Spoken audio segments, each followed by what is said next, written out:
ठाकुर जी कह रहे हैं मेरे को तुकाराम के कीर्तन में जाना है, मुझे दर्शन देने में आनंद नहीं आ रहा है यहां पर। रुक्मणी जी बोली लाखों वैष्णव खड़े हैं कतार में दर्शन के लिए, चुपचाप खड़े रहिए यहीं पे। खड़े रहे बेचारे ऐसे। थोड़ी देर बाद ठाकुर जी फिर बोले रुक्मणी हमारा बिल्कुल मन नहीं लग रहा, हमारा जैसे जैसे तुकाराम जी उर्ध्वबाहु होकर के कीर्तन करते हैं और अपनी स्वर लहरियों को खूब तेजी से गाने लगते हैं, मन मेरा और ज्यादा आतुर होता है जाकर के सुनने का। रुक्मणी जी बोली देखिए आप कितना बड़ा अपराध करेंगे, एक तो आप दर्शन छोड़ करके जाएंगे, लाखों वैष्णव बेचारे खड़े रह जाएंगे, ऊपर से आप वहां कीर्तन में जैसे ही जाओगे तो जितने लोग कीर्तन कर रहे हैं सब आपकी ओर आकृष्ट हो जाएंगे, कीर्तन सब छोड़ देंगे, सबको अपराध लगेगा। ठाकुर जी फिर रुक गए, बोले बात तो सही है, कीर्तन में विघ्न नहीं बनना चाहिए, भले ही हम भगवान हैं। लेकिन तुकाराम जी की स्वर लहरियां ठाकुर जी के कान में जा जा करके इतना ठाकुर जी को व्याकुल कर रही हैं। ठाकुर जी बोले सुनो तुम अपनी चुनरी दे दो, हमारी काली कमली दे दो, हम ओढ़ के छुप छुपा के चले जाएंगे, पीछे जाके एकांत में बैठ जाएंगे, किसी को पता नहीं चलेगा कि मैं आया हूं, पर मुझे जाने दो। रुक्मणी जी बोली कीर्तन के प्रति अपराधों में एक अपराध यह भी है कि कोई बहुत उत्सुकता से जाना चाह रहा हो और कोई उसको ना जाने दे रहा हो, यह भी एक अपराध है। तो ये अपराध से मैं बचना चाहूंगी। आप इतने तत्पर, इतने उत्सुक हो रहे हैं कीर्तन में जाने को, मैं रोकूं? जाइए। ठाकुर जी महाराज ऐसे मुंह बिल्कुल ढक करके और बढ़िया काली सौल ओढ़ करके, लंबी सी डाल करके, और बिल्कुल अपनी पीतांबरी वगैरह सब छुपा ली उसमें, और तुकाराम जी के कीर्तन में जाकर के श्री ठाकुर जी खड़े हो गए। लेकिन श्री तुकाराम जी का कीर्तन वो तो हर बार एक उत्ताल उर्मियों को प्रकट करता जा रहा था, एक अद्भुत तरंग लहर की तरह समाज में और सब बैठे हुए श्रोताओं में आ रही थी। ठाकुर जी सुनते सुनते ठाकुर जी के नेत्र बंद हो गए, और सुनते सुनते हाथ से महाराज वो सौल जो थी वो छूटने लगी, धीमे धीमे मुकुट से उतरने लगी, मुकुट से उतर करके कंधे से उतरने लगी, कंधे से उतर कर पूरी उतर गई, और उतर करके महाराज जहां तुकाराम जी ने बोले सब ऊर्ध्वबाहु के करताल बजा के नाचो, ठाकुर जी अपने करताल बजाने लगे। करताल बजा करके वैष्णवों के बीच में ही ठाकुर जी उछल उछल करके नृत्य करने लगे। पंडरीनाथ भगवान नृत्य करते करते सब लोगों ने देखा, नेत्र बंद हैं, नेत्रों से अविरल अश्रुधार कर रही है ठाकुर जी के, और ठाकुर जी नृत्य कर रहे हैं। अबीर गुलाल उधरी तरंग, नाथा घरी नाचे माझा सखा पांडुरंग, नाथा घरी नाचे माझा सखा पांडुरंग।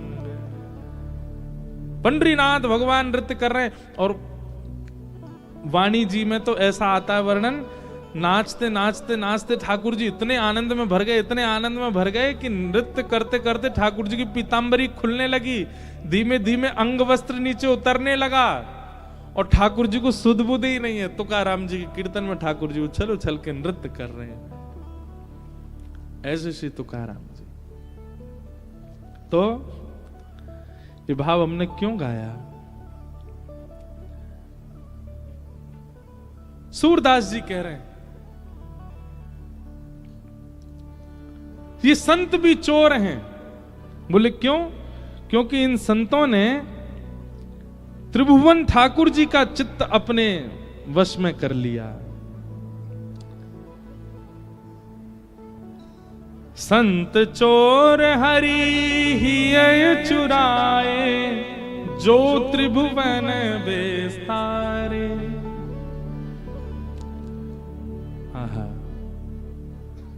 सूरदास जी कह रहे हैं सब मिल चोरी करी श्याम की, जो जासे बन आए।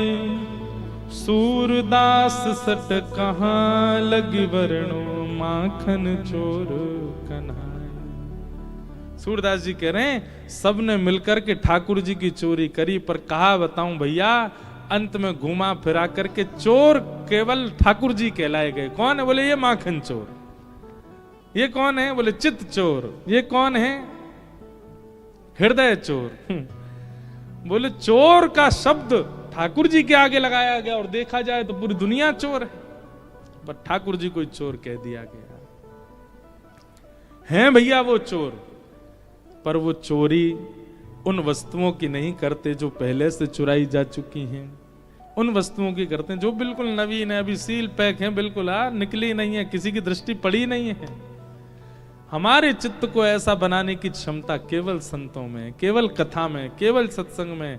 हमारा चित्त सब जगह से ला करके इकट्ठा कर दिया जाएगा और फिर जब द्वारिकाधीश के सन्मुख जाओगे हरण कर लेंगे। ऐसे परम सत्य परमात्मा को हम बारंबार प्रणाम करते हैं। सत्यम परम धीमहि, वो चोर है पर फिर भी परम सत्य है। संसार में व्यक्ति जो होता है वो वही दिखता है, पर ठाकुर जी हैं चोर पर दिखते कैसे? बोले परम सत्य।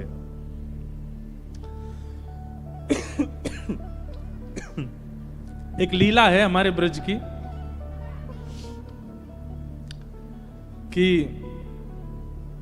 दुर्वासा जी आए, बड़ी प्रसिद्ध लीला है। तो दुर्वासा जी यमुना पल्ली पार आके बैठ गए। सब गोपी गई ठाकुर जी के पास, बोले लाला, बोले हम बे बताओ क्या बात है? बोले एक महात्मा आयो ब्रजमंडल में। ठाकुर जी बोले अच्छा कौन सा महात्मा? बोले दुर्वासा नाम है वाको। गोपी से ठाकुर जी बोले तो कहा काम है? मोते कहा काम बताओ। बोले हम सब उनको दर्शन करनो चाहे, हम सब उनको प्रणाम करनो चाहे।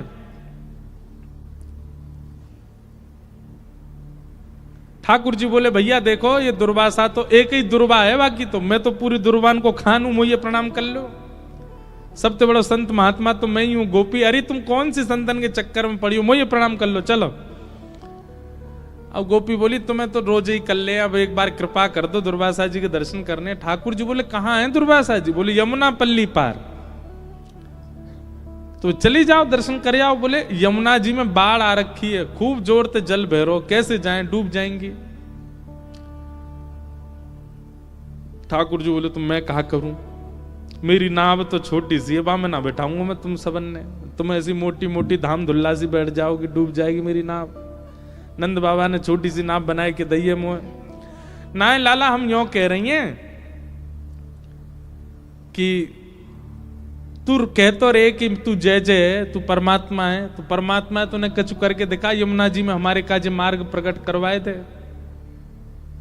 ठाकुर जी बोले अच्छा तुझे बात है, मार्ग चाहिए यमुना जी थे? बोले हाँ।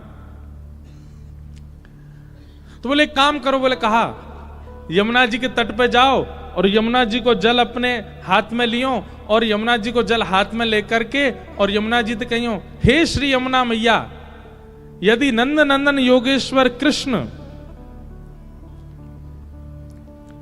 ये योगेश्वर हैं, ये योगियों के भी ईश्वर हैं, पर स्त्री को कभी स्वप्न में भी नहीं देखते हैं, स्पर्श करना तो बहुत दूर की बात। यदि इन नियमों का पालन कृष्ण ने भली भांति किया हो तो आप हमको मार्ग प्रदान कर दो।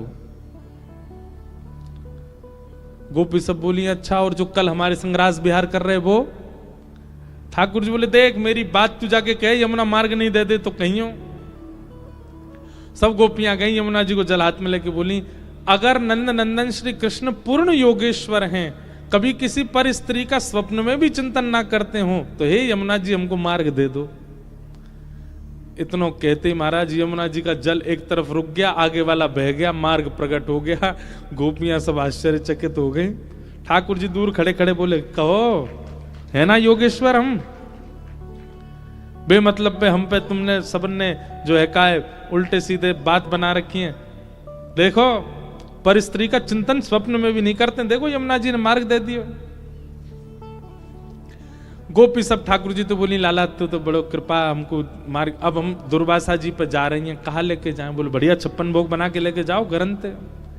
सब गोपियां अपने घर से बढ़िया बढ़िया सामग्री लेकर के गईं, पल्ली पार पहुंच गई, दुर्वासा जी के दर्शन किए, दुर्वासा जी को प्रणाम कियो। दुर्वासा जी हम सब ब्रज की गोपांगनाएं हैं, आपके दर्शन को आए। दुर्वासा जी बोले अच्छा आओ, क्या लेके आई हो? बोले हम सब सामग्री लाई, आपकी इच्छा हो तो हम ब्रजवासियों में एक गुण बताएं आपको, ब्रजवासी और कुछ नहीं जानते, पवाना बहुत अच्छा जानते हैं। अब धीरे धीरे दिल्ली की बहुत नजर पड़ गई है वृंदावन पर, इसलिए ब्रजवासी पवाते कम है, ब्रजवासी पवाते बहुत हैं। संतों में प्रसिद्धि है कि भाई ब्रज के ब्रजवासी पवा में बहुत जोर थे, बहुत बढ़िया पवा में। हमारी पूज्य नानी, उनका तो ऐसा स्वरूप स्वभाव था कि वो कहीं भी जाती थी ना तो राशन अपने बैग में ही धर के ले जाती। कोई संत मिल जाए, बाबा नेक में कछु पवाए दूं, वहीं अग्नि चेताई, लकड़ी जराई और वहीं कछु बनाए के पवा देती। ये उनको स्वरूप। हमारे वृंदावन के जितने संत हैं सब हमको जब भी मिलेंगे तो सब कहते जरूर हैं, कभी कभी कोई याद आ जाए नाना जी की नानी, बोले इंद्रेश जी आपकी नानी जी तो बहुत बढ़िया, कहीं भी कुछ चूल्हा चेताए के पवा देती। ये ब्रजवासियों का स्वरूप है। सब ब्रजांगना गोपियां गईं और दुर्वासा जी से बोली आपकी आज्ञा हो तो हम आपको पवा दें। दुर्वासा जी बोले हाँ लाओ, सामग्री लाओ। एक गोपी ने पत्तल रखी, पत्तल में पूड़ी धरे, सब्जी धरे, रायतो धरे, जो जो सामग्री लेके गई सब धरती जाए।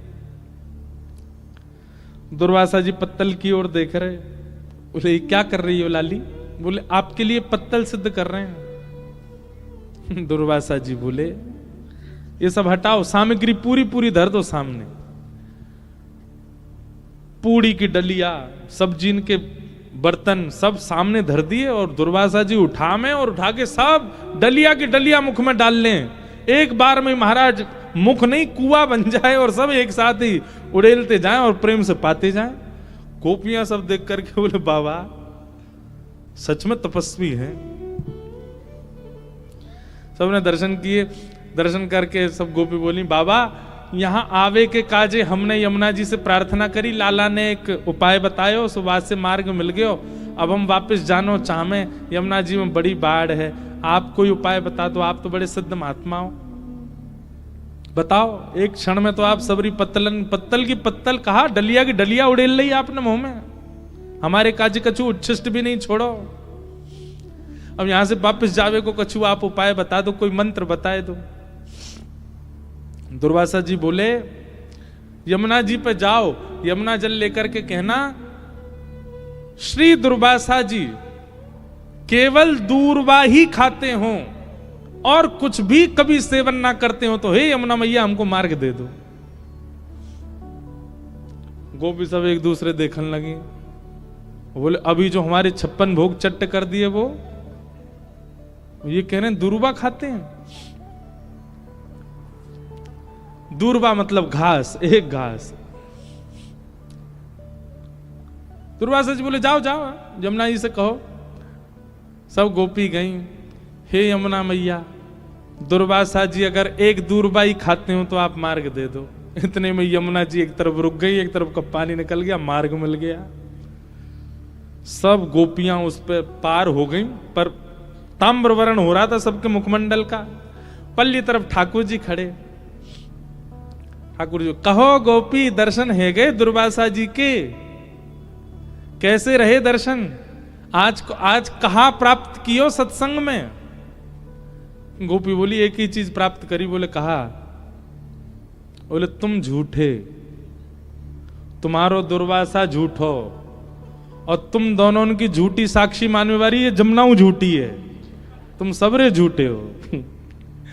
बोले तुम कह रहे हो तुम परम योगेश्वर और वो दुर्वासा जी कह रहे हो वो दुर्वा खाते हैं और दोनों की साक्षी दे रही है ये यमुना। ठाकुर जी बोले प्रत्यक्ष दृष्टि से देखोगे तो ये झूठ दिखेगा, लेकिन वास्तविकता यही है कि मैं योगेश्वर हूं। स्त्री पुरुष का भेद मेरे चित्त में नहीं आता। कभी किसी पर स्त्री क्या किसी का भी काम भाव से तो चिंतन मैंने किया ही नहीं है, इसीलिए यमुना ने मार्ग दिया। और दूसरी बात दुर्वासा जी, वहां दुर्वासा जी को आपने 56 भोग दिए, प्रत्यक्ष दृष्टि में आपको लगा कि उन्होंने सब पाया, पर अप्रत्यक्ष भाव से वे दूरवा ही ग्रहण करते हैं।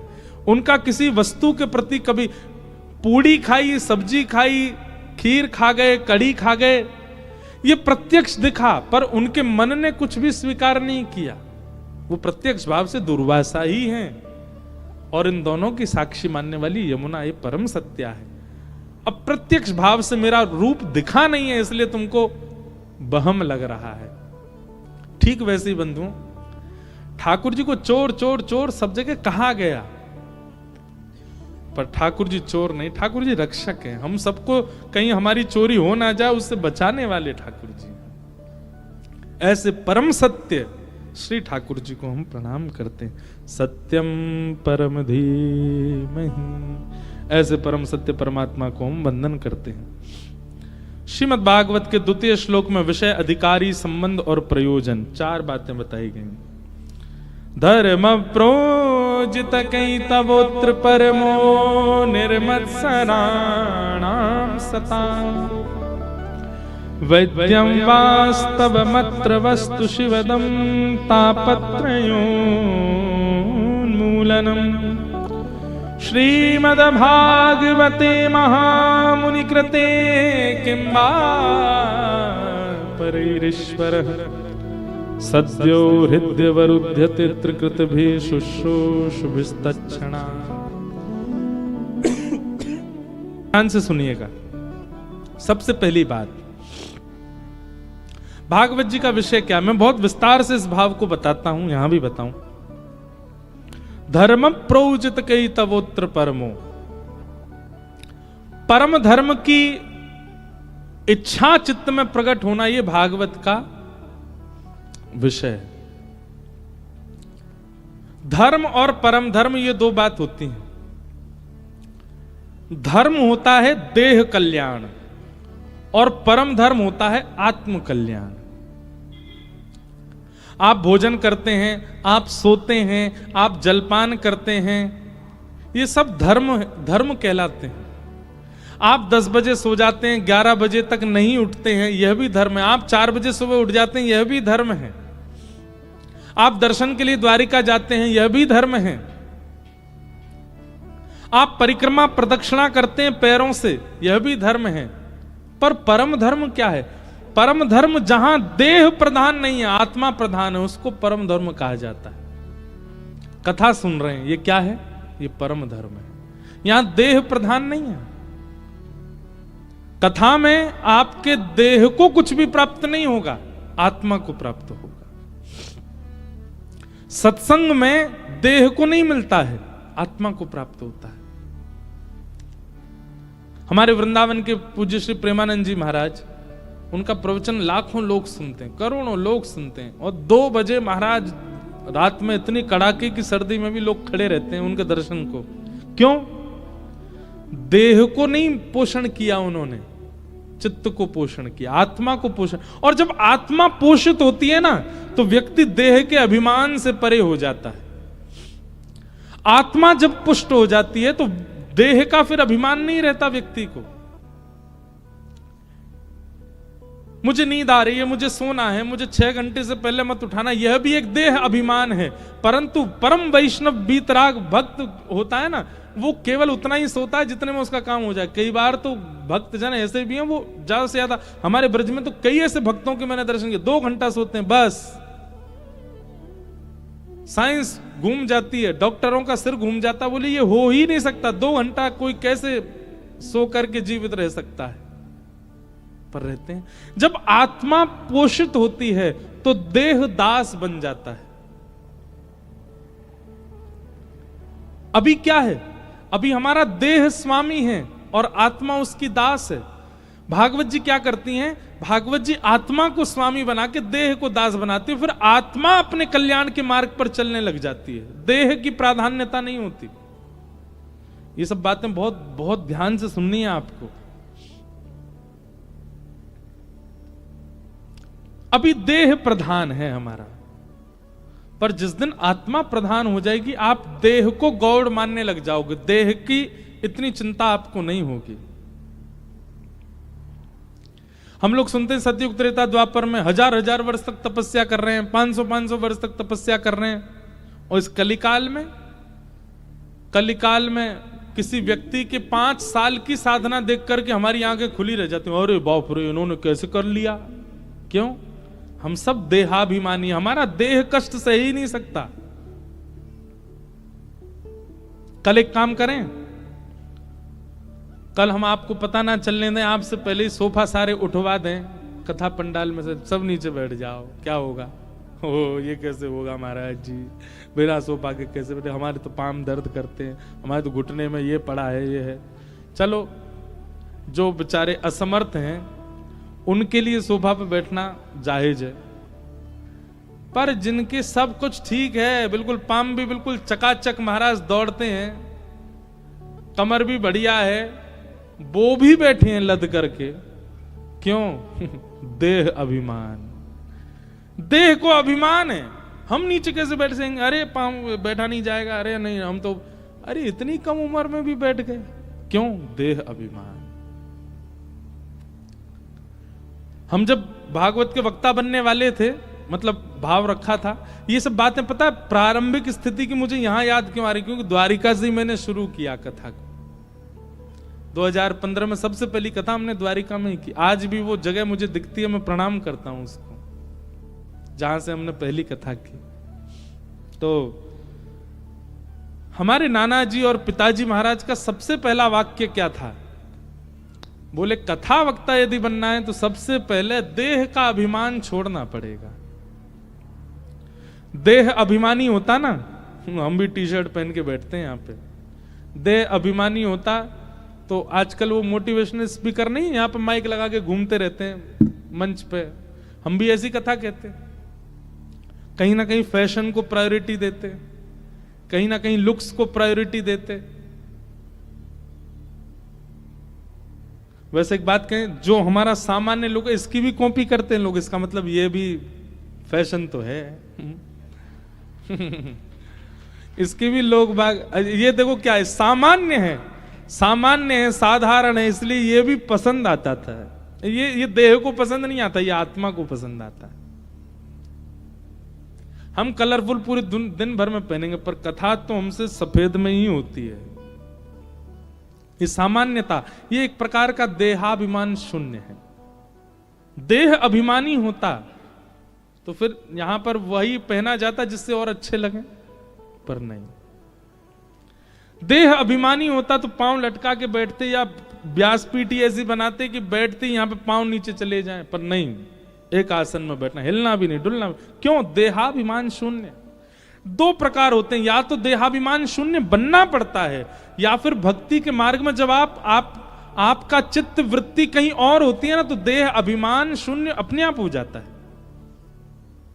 कई बार आपने देखा, आप किसी चिंतन में होते हो तो चिंता करते करते करते पता चल रहा इतनी गर्मी में भी पंखा नहीं चला, एसी नहीं चला, पसीने आ रहे हैं, पर उस चिंतन में इतने तत्पर थे कि आपको गर्मी का अनुभव नहीं हुआ। देहाभिमान कहां गया? जहां चित्तवृत्ति थी, उस चित्तवृत्ति के जहां होने पर, वहां होने पर देहाभिमान चला जाता है। तो कई बार कथा करने वाले और सुनने वाले के केंद्र बिंदु में द्वारिकाधीश होते हैं, उसको फिर अनुभव नहीं होता पैरों की पीड़ा, कमर की पीड़ा या कोई और पीड़ा।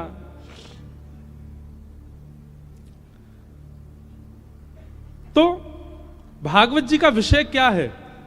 देह अभिमान को शून्य करना। अगर कथा सुनने वाले का देहाभिमान शून्य नहीं हो रहा है, और शून्य तो बहुत दूर की बात, 10%, 15% भी नहीं घट रहा है, वो कथा का श्रोता नहीं।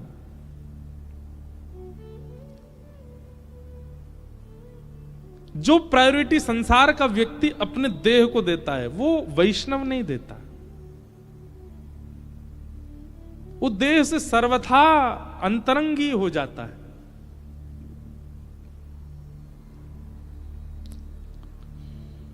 यहां कई वैष्णव ऐसे हैं जो नाथद्वारा उत्सव में भी थे, उसके पूर्व के कथाओं में भी थे, तो यहां भी आए। क्यों आए? और वो बेचारे कहां रह रहे हैं, क्या पा रहे हैं, मुझे तो वह भी नहीं पता, पर आ रहे हैं सब जगह। क्यों? देहाभिमान शून्य। और उनको चिंता भी नहीं होती, वहां जाके देख लेंगे, कुछ व्यवस्था तो हो ही जाएगी, पा लेंगे। इतना देहाभिमान तो हम में भी है कि हम कहीं कथा करने जाते हैं तो पहले ही पूछते हैं व्यवस्था कैसी, कहां रुकेंगे, कहां सोएंगे, कहां। पर श्रोता तो वक्ता से भी ज्यादा देहाभिमान शून्य होते हैं। और यही कथा के श्रोता का एक लक्षण है कि वो देहाभिमान से शून्य हो रहा है। और जैसे आप देहाभिमान शून्य होने लग जाते हैं, आप आत्म कल्याण के मार्ग पर अग्रसित होने लग जाते हो। फिर आपकी आत्मा का कल्याण प्रारंभ हो जाता है, क्योंकि आपको देह का अभिमान नहीं है। हमारी बात समझ रहे हैं ना? जब तक देह प्रायोरिटी है, इसका मतलब यह नहीं है कि मोटा हो रहा है तो होने दो, काय को वॉक करना। महाराज जी कह रहे थे देहाभिमान शून्य हो जा, पड़े रहो, सोते रहो। गुलाब जामुन लाओ, लाओ खवाओ, रबड़ी लाओ, लाओ खवाओ। देह को, अरे करेला लाओगे वो भी खा लेंगे हम, देहाभिमान शून्य है, महाराज जी ने कहा था। हमारे एक हैं प्रिय मित्र हैं, पंडित जी हैं, उनको चाय पिवा दो, चाय के ऊपर छाछ पिवा दो, पी लेते हैं। मैंने कि यार चाय पे छाछ कौन पीता है? देहाभिमान शून्य है, हमारा देह सब स्वीकार। मैंने कहा ये देहाभिमान शून्य नहीं है, ये भोगाभिमान है, ये भोगाभिमान है। कुछ भी खिला दो सब खा रहे हैं, कुछ भी दे दो सब ले रहे हैं, ये भोगाभिमान है, ये देहाभिमान शून्य नहीं है।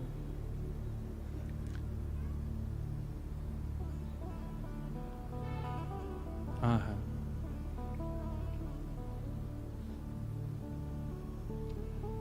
देहाभिमानी कैसा होता है? देहाभिमान शून्य व्यक्ति कैसा होता है?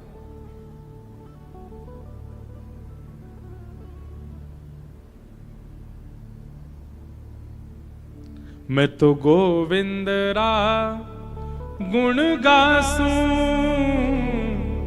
राणा जी रूठे तो मने काए करसी।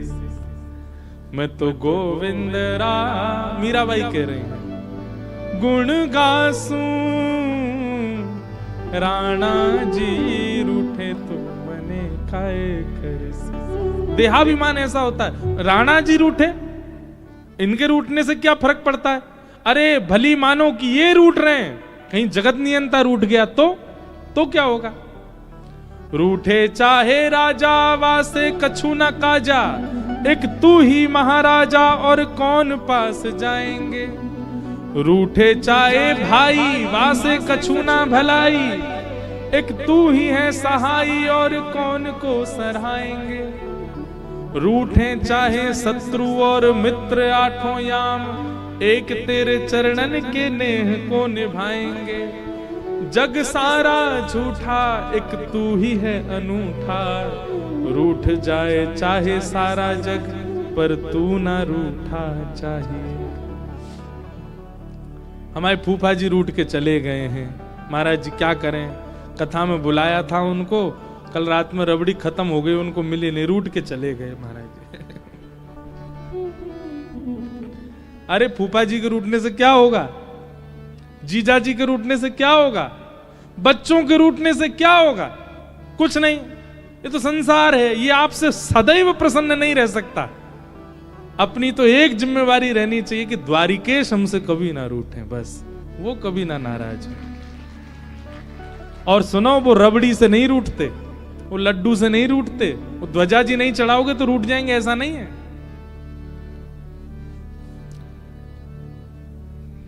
इन सब से नहीं रूठते ठाकुर जी। ठाकुर जी तो केवल एक चीज से रूठते हैं, आप कभी भी किसी भक्त का अपमान मत करना, वो उससे रूठते हैं बस। आप चाहे कितने भी पाप कर लो, कितने भी गलत कार्य कर लो, ठाकुर जी रूठते नहीं।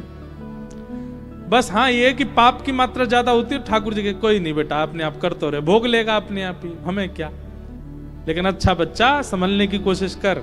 ठाकुर जी की भावना ऐसी रहती, ठाकुर जी रूठते नहीं।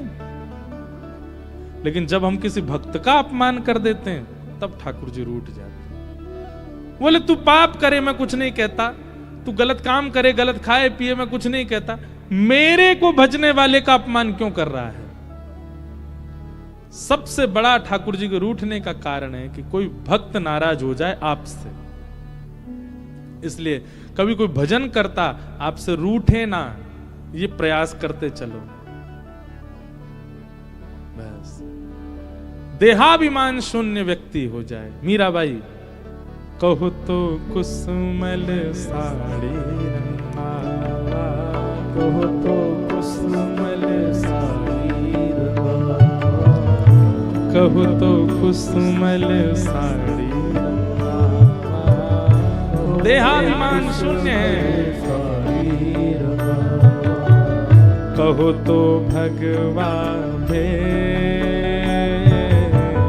कहो तो भगवा भेष। हम एक दिन अगर मनेगा ना मन, तो श्री मीराबाई सा द्वारिका में कैसे ठाकुर जी में विलीन हुई वो कथा सुनाएंगे। बहुत करुण और विरही कथा है, पर एक दिन मन होगा तो कहेंगे। कहो तो मोतियन मांग भरावा, कहो तो मोतियन मांग भरावा, कहो तो मोतियन मांग भरावा, कहो तो मोतियन मांग भरावा। मीराबाई के पास कोई जड़ाऊ साड़ी लेकर के आ जाए, मीराबाई कहती इसको पहनने से क्या होगा। कोई कह देता मीरा तू सुंदर लगेगी, सब तुझको देखेंगे। मीराबाई नहीं पहनती थी, पर कोई आके कह देता अरे ऐसे ही लहंगा गोपियां पहन के जाती थी, तभी श्याम सुंदर देखते थे। तुरंत मीराबाई पहन लेती, क्यों? श्याम सुंदर देखेंगे। किसी संत को देख लेती भगवा वेश में, कहती आप संत ऐसे रूप में क्यों रहते हैं? बोले इससे ठाकुर जी की दृष्टि रहती है। मीराबाई भी भगवा वेश धारण करके रखती। कहो तो मोतियन मांग भरावा, कहो चिटकावा केश। एक दिन मीराबाई अपने केश ही उतारने को तैयार हो गई। क्यों? हमने सुना है कि बिना केश के रहने से ठाकुर जी को अच्छा लगता है। ये देहाभिमान शून्य है। देहाभिमान शून्य की परिभाषा है ये सब जो यहां बैठे हैं। जिन भेषा मेरो गिरधर रीझे, जिन भेषा मेरो गिरधर रीझे, जिन भेषा मेरो गिरधर रीझे, जिन भेषा मेरो गिरधर रीझे, सोही भेष धरूंगी हो, सोही भेष धरूंगी। अरे हाँ सोही भेष धरूंगी हो मैं तो, सोही भेष धरूंगी। अरे हो मैं बैराग हूँगी, करताल बजा के गाओ। हे हूँगी मैं बैराग हूँगी, मैं बैराग। यही है देहाभिमान शून्य। वो खाएंगे जिससे द्वारिकेश प्रसन्न हो, वो पहनेंगे जिससे द्वारिकाधीश प्रसन्न हो, वैसे रहेंगे वैसे जिएंगे जिससे वो प्रसन्न हो। जिन भेषा मेरो साहिब रीझे, जिन भेषा मेरो साहिब रीझे, जिन भेषा मेरो गिरधर रीझे,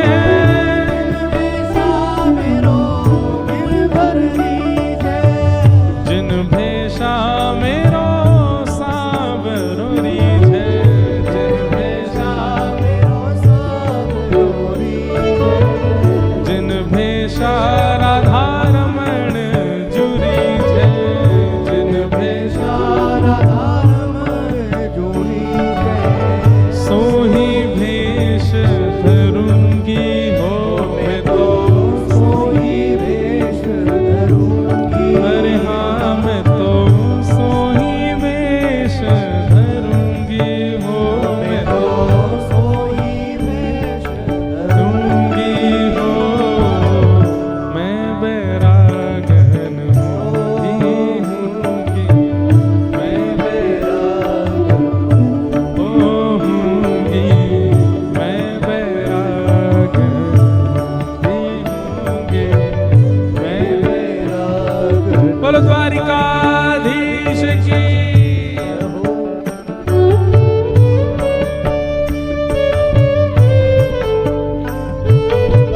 है, प्राण हमारा वहाँ बसत है। यहाँ तो खाली खो, यहाँ तो खाली को, यहाँ तो खाली खो, यहाँ तो खाली को। मात पिता परिवार सोई है, मात पिता परिवार सोई है। मात पिता परिवार सोई है, मात पिता परिवार सोई है।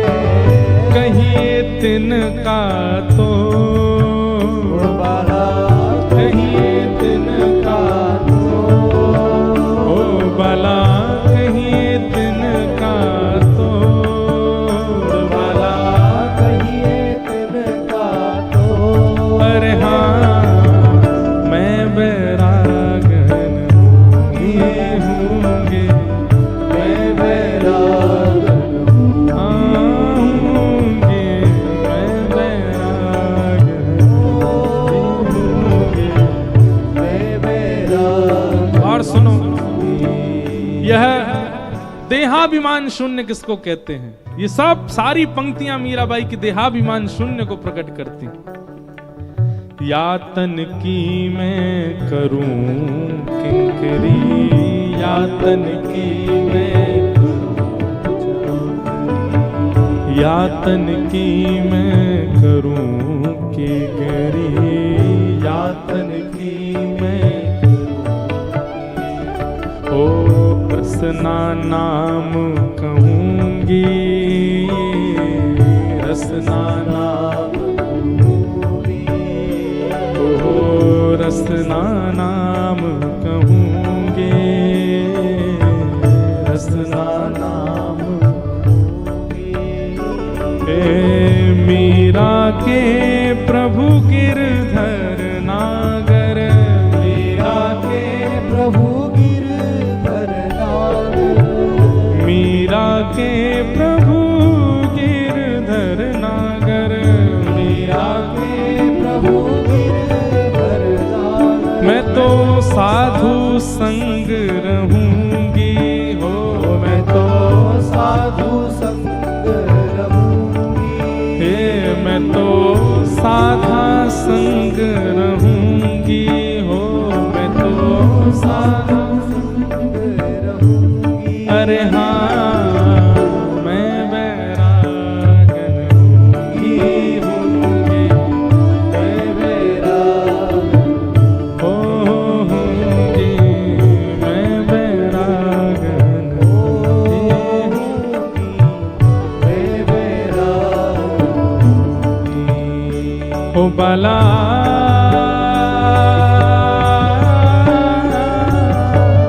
मैं बैरागन हूँगी, हूँगी, मैं बैरागन होंगी, मैं बैरागन होंगी, मैं बैरागन होंगी, मैं बैरागन हे हूँगी, मैं बैरागन ही हूँगी, मैं बैरागन हाँ हूँगी, मैं बैरागन ही हूँगी। मैं बैरागन। ये है देहाभिमान शून्य। सुनना बहुत आसान, करना उतना ही कठिन, पर जितना हो करो।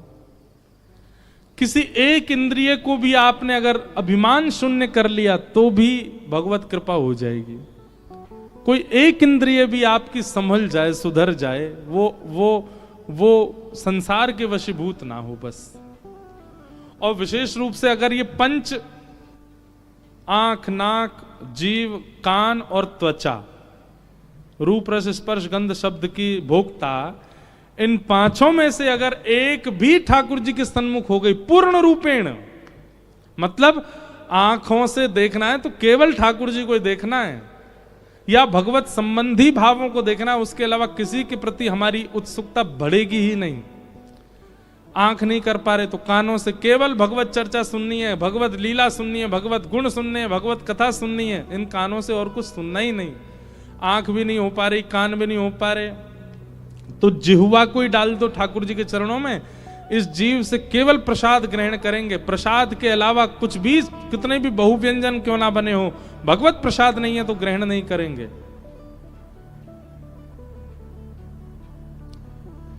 इन तीनों इंद्रियां, ये तीनों ही खतरनाक हैं, जीव, आंख और कान। इन तीन में से तीनों नहीं, एक भी यदि भगवत सन्मुख हो जाए पूर्ण रूपेण, तो भी भगवत प्राप्ति संभव है, संभव है, संभव है। हम व्यासपीठ से कह रहे हैं, हमारी जिम्मेवारी बनेगी, आपकी हमारी जिम्मेवारी है कि मिलेंगे ठाकुर जी। बस इन तीन में से एक भी भगवत सन्मुख हो जाए।